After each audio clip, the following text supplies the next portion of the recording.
À première vue, le fleuve de l'Aa a retrouvé son aspect d'avant inondation.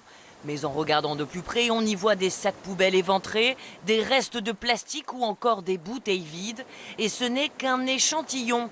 Avec la force et l'intensité des dernières inondations, l'eau a tout emporté sur son passage. Des objets les plus communs aux produits plus toxiques, désormais ramassés un peu partout dans la nature. Ce bidon, Je sais pas ce qu'il y a dedans. on ne sait pas ce qu'il y a dedans, c'est pas, ouais, aucune idée, c'est marqué chimie. Vaut mieux laisser fermer, on mettra C'est ce que c'est que. aux spécialistes de retraitement des produits indéterminés. On voit des plastiques, on voit des bidons, on verra aussi des cadavres d'animaux. Et on essaye à chaque fois qu'on doit faire une intervention, de ramasser les déchets locaux. Mais sa tâche va être longue au vu du linéaire et des volumes à ramasser.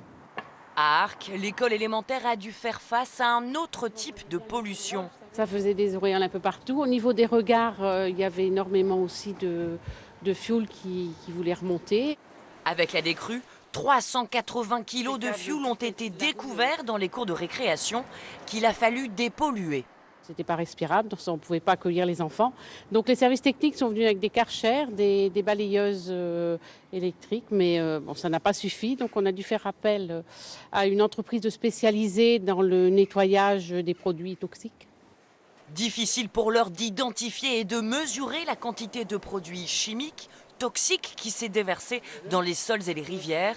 Reste pourtant une certitude. On a une pollution qui est majeure néanmoins, qui est peut-être inodore, sans saveur et incolore, mais qui est présente et qui risque d'impacter lourdement le milieu.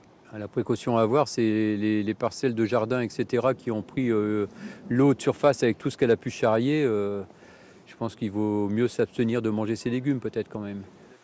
Des mois, voire des années seront nécessaires pour évaluer la pollution causée par ces inondations.